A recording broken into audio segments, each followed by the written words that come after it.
ఎందుకంటే మెరుగైనటువంటి జీవనాన్ని గడుపుతూ వచ్చారు వాళ్ళు. చాలా కాలం కమ్యూనిస్టు దాదాపుగా నగరంలో ఉండే అన్ని కమ్యూనిస్టు పార్టీలకు అక్కడ శాఖలు కూడా ఏర్పడ్డాయి స్వర్ణ భారతి నగరం, ఎందుకంటే అందరూ కష్టజీవులు కాబట్టి. ఇప్పుడు పరిస్థితి ఏంటో చెప్తాను మీకు. ఆ స్వర్ణ భారతి నగరంలో 12 చర్చిలు వచ్చాయి. 12 చర్చిలు మాత్రమే రావాలి. ఈ సంవత్సరం ఆ ఒక్క ఏరియాలో 51 వినాయకుడి విగ్రహాలు వేసి 51 విగ్రహాలు గుంటూరులో కాదు, ఆ స్వర్ణ భారతి నగర్. వాళ్ళు సామాజికంగా కులపరంగా చూస్తే ఎవరు దళితులు, బహుజనులు, బీసీ, అగ్రకులాల వాళ్ళు ఎవరు లేరు అక్కడ. 45 గజాలు 35 గజాల స్థలంలో ఇల్లు కట్టుకున్న వాళ్ళు ఇప్పటికే అట్లానే ఉన్నాయి. ఇల్లు మారితే కానీ స్థలం మారదు కదా. ఆ పేటలో అంతమంది వినాయకుడు ఎందుకు వచ్చారు? రావాల్సిన అవసరం ఎందుకు వచ్చింది అక్కడికి? ఇదివరకు వినాయకుడు ఉత్సవాలు ఎక్కడ జరిపేవాడు? బాగా డబ్బున్న ప్రాంతాల్లో విరాళాలు వసూలు చేసుకుని పోటీ పడి నడిపేవాడు. ఆ పేటకి ఈ సంవత్సరం అన్ని వినాయకుడి విగ్రహాలు వచ్చాయి. ఎక్కడికక్కడికి పెండాలు చేశారు. దాని చుట్టూతో విపరీతమైన డబ్బు పోగుబడింది. ఆ ఉన్న డబ్బును ఖర్చు పెట్టుకోగాబట్టి తాగుడు ప్రారంభమైంది. ఈ తాగుడు మధ్యలోనే డ్యాన్స్లు వేసుకునే వాళ్ళలో వాళ్ళకి తగాదాలు వచ్చి ఒకళ్ళొకడు తలలు పగలు కొట్టుకోవడం కూడా జరిగింది. చనిపోవడం కూడా జరిగింది మనిషి. ఇది మనం ఎవరికైనా చెప్తే ఏమంటామంటే సహజమే కదా, అన్ని చోట్ల జరుగుతుంది కదా. మతం భావన పెరిగింది, ఆధ్యాత్మిక భావన పెరిగింది, ప్రజల్లో భక్తి పెరిగింది అంటాం. అయితే అక్కడ మనం కొల్లామక్కయ్య గారు అయితే ఏం విశ్లేషణ చేస్తుండేవారు అనేది నేను అనుకుంటున్నాను. బయటికి కనపడటానికి వినాయకుడు బొమ్మలే వచ్చినాయి, కానీ వినాయకుడి బొమ్మతో పాటు కాషాయం జెండా కూడా వచ్చింది. 52 వినాయకుడి విగ్రహాలంటే విగ్రహానికి చుట్టూతా పెండానికి 4 కాషాయ జెండాలు కడితే కనీసం ఆ పేటలోకి ఒక 200 కాషాయం జెండాలు వచ్చింది. ఆ కాషాయం జెండా పట్టుకుని ఊరేగుతున్నారు.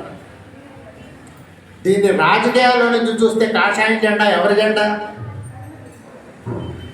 కమ్యూనిస్టులది కాదు, తెలుగుదేశానికి కాదు, పవన్ కళ్యాణ్ గారి పార్టీది కాదు, కాంగ్రెస్ పార్టీది కాదు. ఎవరిది కాషాయం జెండా రాజకీయంగా? భారతీయ జనతా పార్టీ జెండా. అంటే రేపు ఎన్నికల్లో ఆ కాషాయ జెండాతో కనెక్ట్ అయిపోతారు ఓటర్లు. ఏ ఓటర్లు? దళితులు, బీసీలు, ఆర్థికంగా చాలా పునాది స్థాయిలో ఉండేటువంటి ఓటర్లు. వాళ్ళు సహజంగా కొల్లామక్కయ్య గారి ఆలోచన ప్రకారంగా ఎవరితో కనెక్ట్ కావాలి? వాళ్ళు ఎర్రజెండాతో కనెక్ట్ కావాలి. ఆ ఎర్రజెండా ఏ పార్టీ అనేది కూడా అప్పుడు వస్తుంది. కానీ ఎర్రజెండాతో కనెక్ట్ కావాల్సినటువంటి పునాది వర్గానికి, పునాది కులాలకి చెందినటువంటి ప్రజలు కాషాయం రంగుతో కనెక్ట్ కావడానికి వినాయకుడి విగ్రహాలు పనికొచ్చాయి.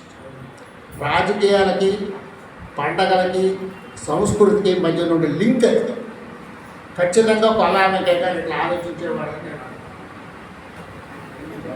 మరి ఎందుకు జరిగింది ఈ మార్పు? ఎట్లా వచ్చింది ఈ మార్పు? ఇది వాళ్ళు అక్కడ నివాసాలు కల్పించుకోవడానికి కావాల్సిన పోరాటాలు చేసిందంతా కమ్యూనిస్టులే. ఆ రోజున నగరంలో ఉండే అన్ని కమ్యూనిస్టు పార్టీలు సంయుక్తంగా ఉద్యమాలు చేసి ఉండకపోతే వాళ్ళ స్థితి అట్లా ఉండేది కాదు. మరి మేము ఎంత చేశాం కదా, మా గురించి పట్టించుకోవడం లేదు, మీరు ఎర్రజెండాకు ద్రోహం చేశారని మనం అనకూడదు. మనం వాళ్ళ నుంచి దూరం వచ్చేస్తాం. వాళ్ళకి ఇల్లు అప్పచెప్పాం, ఇల్లు వేసుకున్నారు, స్థలాలు పంచుకున్నారు, అన్నీ పెట్టాము, కమిటీలు పెట్టాము, అన్నీ పెట్టాము. తర్వాత మనం మెల్లిగా వాళ్ళని మర్చిపోయి మళ్ళీ మన రాష్ట్రాలకు మనం వచ్చేసాం. మనం ఎక్కడ ఖాళీ చేస్తే ఇక్కడ గాలి ఖాళీ, అక్కడికి వెళ్తే గాలి ఆ ప్రాంతంలోకి వెళ్ళిపోతుంది. నీరైనా అంతే కదా, ఎక్కడ ఖాళీ ఉంటే అక్కడికి ప్రవేశిస్తుంది. కమ్యూనిస్టులు ఎక్కడ ప్రజా జీవితం నుంచి దూరం అయ్యారో అక్కడికి మతం రూపంలో కాషాయం దండాలు ప్రారంభమయ్యాయి. అట్లే అర్థం చేసుకుంటే తప్ప మనకి కొల్లామక్కయ్య గారు లాంటి వ్యక్తుల యొక్క అవసరం ఏమిటో గుర్తుకు రాదు. అంటే మనం వీటన్నిటిని పట్టించుకోవడం మానేశాం మనం. గతితార్కిక భౌతికవాదం, శ్రామిక వర్గ నియంతృత్వం, అమెరికా, రష్యా, చైనా వాటి విభేదాలు, అంతర్జాతీయ కమ్యూనిస్టు ఉద్యమం, భారతదేశంలో కమ్యూనిస్టు పార్టీల మధ్యన విభేదాలు, ఐక్యత, ఇవన్నీ మాట్లాడాల్సిన విషయాలే. వాటన్నిటి గురించి కూడా కొల్లా వెంకయ్య గారు మాట్లాడారు. కానీ వాటి గురించి మాత్రమే మాట్లాడి జనం గురించి మాట్లాడటం మర్చిపోతూ వచ్చే సమస్య. అందుకే ఆయన ఎంత మేధోజీవి అయినా చిట్ట చివరి దాకా నల్లమడ రైతు ఉద్యమాన్ని అట్టు పెట్టుకుని ఉన్నాడు. నేను అనేది ఆ తేడాన్ని మనం గమనించుకోవాలి.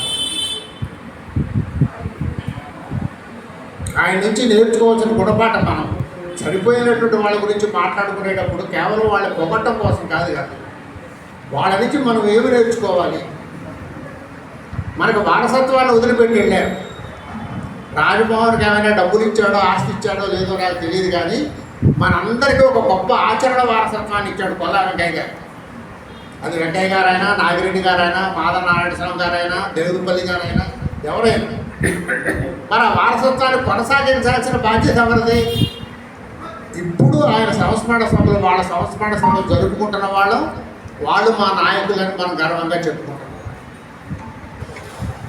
సంవత్సరానికి ఒకసారి వెంకయ్య గారి సంస్మరణ సభ జరుపుకుని, నారాయణ స్వామి గారి సంస్మరణ సభ జరుపుకుని వాళ్ళు ఇచ్చిన వారసత్వాన్ని మనం కొనసాగించలేకపోతే ఉపయోగం లేదు. తండ్రి వారసత్వంగా ఇచ్చిన ఆస్తిని అంతటి అమ్ముకుని చెల్లా చెదరు చేసుకుని సంవత్సరం రాగానే తండ్రి చనిపోయిన రోజున భోజనాలు పెట్టిన కొడుకు వల్ల ఎంత ఉపయోగం లేదో ఆ తండ్రికి, మన పరిస్థితి కూడా కాదు. అదే అంటే వాళ్ళ ఆలోచనల్ని, వాళ్ళ ఆచరణని కొనసాగించాలి. వాళ్ళ ఆచరణని ఇప్పుడు ఆయన ఇంటికి పరిమితమై కూర్చోలేదు కదా ఆయన. మరి ఆయన వారసులమైన మనం కుటుంబాన్ని వదిలేమని కాదు చెప్తున్నది, ఆయన కూడా కుటుంబాన్ని వదిలిపెట్టలేదు కదా. అంటే ప్రతి మనిషి, నేను కమ్యూనిస్టుని అనుకున్నటువంటి ఏ వ్యక్తి అయినా సరే తన జీవితంలో కొంత శాతం సమయమైనా సమాజం గురించి ఆలోచించడానికి, అలాంటి మేధావులు ఇప్పటికే ఉన్నారు, లేరని కాదు సమస్య. తేడా ఎక్కడ ఉన్నదంటే రాను మళ్ళీ మనం మన కుటుంబాలకు పరిమితమైపోతాం. ఆ కుటుంబాల పరిధి నుంచి ఇంకాస్త బయటకు వచ్చి విస్తృతమైనటువంటి ప్రజా జీవితంలోకి మనం ఏ బాధ్యతను నిర్వర్తించగలమో ఆ మేరకు నిర్వర్తించడం ద్వారా మాత్రమే కొల్లా వెంకయ్య గారికి నిజమైనటువంటి సంస్మరణ, నిజమైనటువంటి వారసులు అని అనిపించుకోగలమని నా అభిప్రాయాన్ని చెప్తూ నాకు అవకాశం ఇచ్చిన మిత్రులకు కృతజ్ఞతలు.